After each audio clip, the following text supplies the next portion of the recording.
নমস্কার বন্ধুরা, Rina's cooking with নেচারে আপনাদের সবাইকে স্বাগত। চলে এসেছি আজকের রেসিপি নিয়ে। আজকের রেসিপি আমি বোয়াল মাছ নিয়েছি। এখানে বোয়াল মাছের কড়াই ভাপা করে দেখাবো। আমি কিভাবে বোয়াল মাছের কড়াই ভাপা করি সেই রেসিপিটাই আপনাদের সঙ্গে শেয়ার করব। এটা কিন্তু গরম ভাতের সঙ্গে খেতে অসাধারণ লাগে। আমি যেভাবে বানাচ্ছি এইভাবে একবার বানিয়ে খেয়ে দেখুন, আশা করছি আপনাদেরও ভালো লাগবে। বোয়াল মাছের কড়াই ভাপার জন্য আমি কী নিয়েছি বলে দিই। এখানে কয়েক টুকরো বোয়াল মাছ নিয়েছি। বোয়াল মাছগুলো এই সাইজের করে ছোট ছোট টুকরো করে নিয়েছি। আর কড়াই ভাপার জন্য লাগবে এখানে টমেটো কুচি, কাঁচা লঙ্কা কুচি, আলু সরু সরু করে কেটে নিয়েছি, আর 2 টুকরো পেঁয়াজ কুচিয়ে নিয়েছি। আমি প্রথমে মাছটায় নুন হলুদ মাখিয়ে রেখে দেব। প্রথমে দিচ্ছি হলুদ,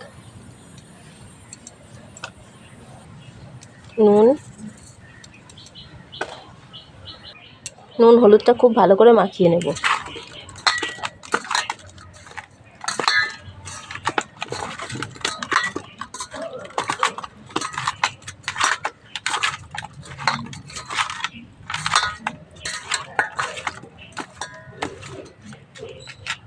আপনাদের ইচ্ছে হলে এর মধ্যে অল্প একটু লেবুর রসও দিতে পারেন। আমি এটা এবার 10 মিনিট মাখিয়ে রেখে দেব। মাছটা নুন হলুদ মাখিয়ে রেখেছিলাম, 10 মিনিট হয়ে গেছে। 10 মিনিট পর আমি আবার ফিরে এলাম। এবার কী কী দিয়ে ম্যারিনেট করি সেটা দেখুন। এখানে একটা বাটি নিয়েছি। প্রথমে আমি কেটে রাখা আলু, পেঁয়াজ, টমেটো, লঙ্কা কুচিটা দিয়ে দেবো।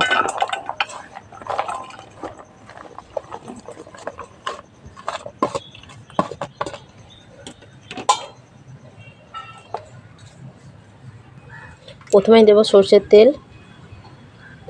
বেশ খানিকটা সরষের তেল লাগবে, ভাপা হবে। দেব নুন, হলুদ দিয়েছি। এখানে নিয়েছি ধনের গুঁড়ো, জিরের গুঁড়ো, অল্প একটু লঙ্কার গুঁড়ো আর আদা রসুন বাটা, সব একসঙ্গে দিয়ে দেবো।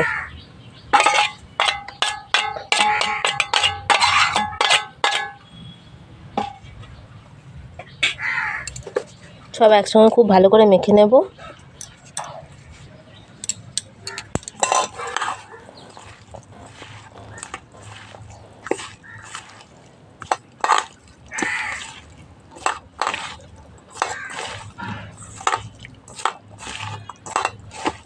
সব একসঙ্গে খুব ভালো করে আমি মেখে নিয়েছি। এবার মাছগুলো দিয়ে দেব।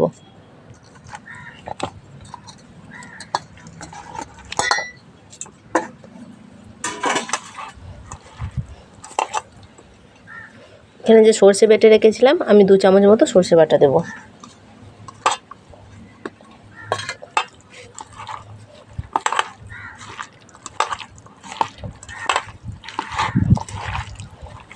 সব একসঙ্গে খুব ভালো করে মেখে নিচ্ছি। আমার মনে হচ্ছে এর মধ্যে অল্প একটু হলুদ লাগবে, আমি অল্প আর একটু হলুদ দেব। অল্প দেব একটু হলুদ।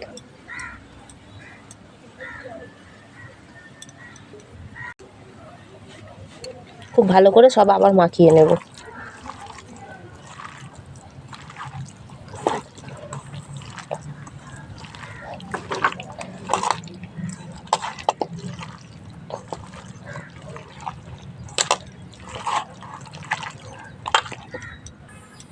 সব খুব ভালো করে একসঙ্গে মাছের সঙ্গে সবজি মশলা দিয়ে ভালো করে মাখিয়ে নিয়েছি।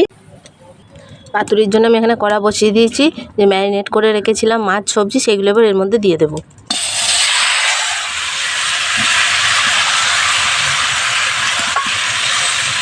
বাটিটা ধুয়ে জল দেবো অল্প,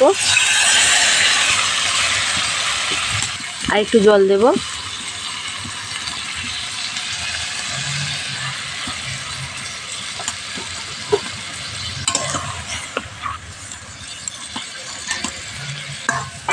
খুব ভালো করে একসঙ্গে এটা সব চাড়িয়ে দেবো ভালো করে একটু।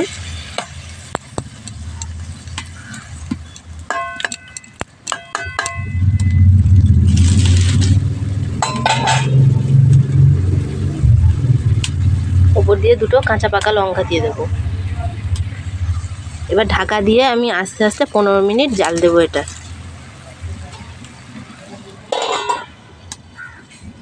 আমি 15 মিনিট পর আবার ঢাকা খুলে দেখব।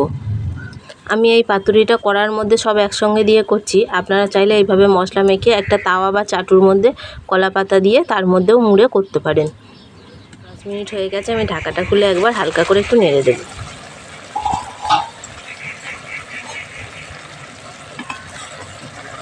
মাছগুলোকে একটু উল্টিয়ে দেবো।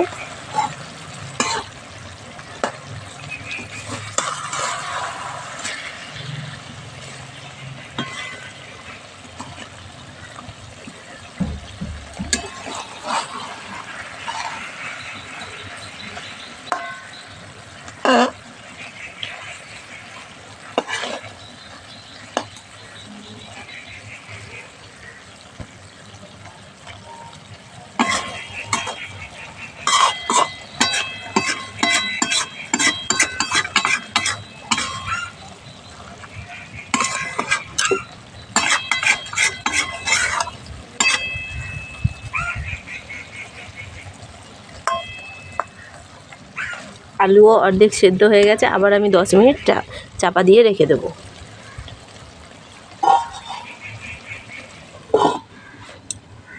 10 মিনিট হয়ে গেছে। 10 মিনিট পর আবার ঢাকাটা খুলে আমি দেখব আলু মাছ সব একসঙ্গে খুব ভালো করে ভাপা হলো কিনা।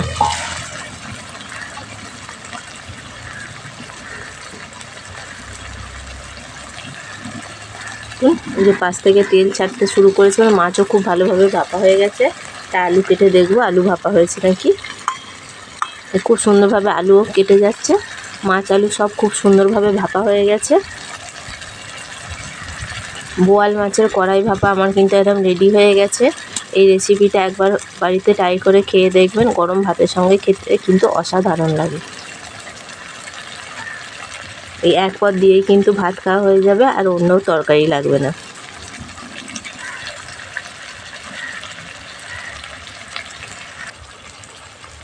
এখন পাশ থেকে যেমন তেল ছেড়েছে, মাছটা খুব সুন্দরভাবে ভাপা হয়ে গেছে, আলুগুলোও সিদ্ধ হয়ে গেছে। আমি এবার এটা নামিয়ে নেব। বোয়াল মাছের কড়াই ভাপা একদম আমার রেডি হয়ে গেছে পরিবেশনের জন্য।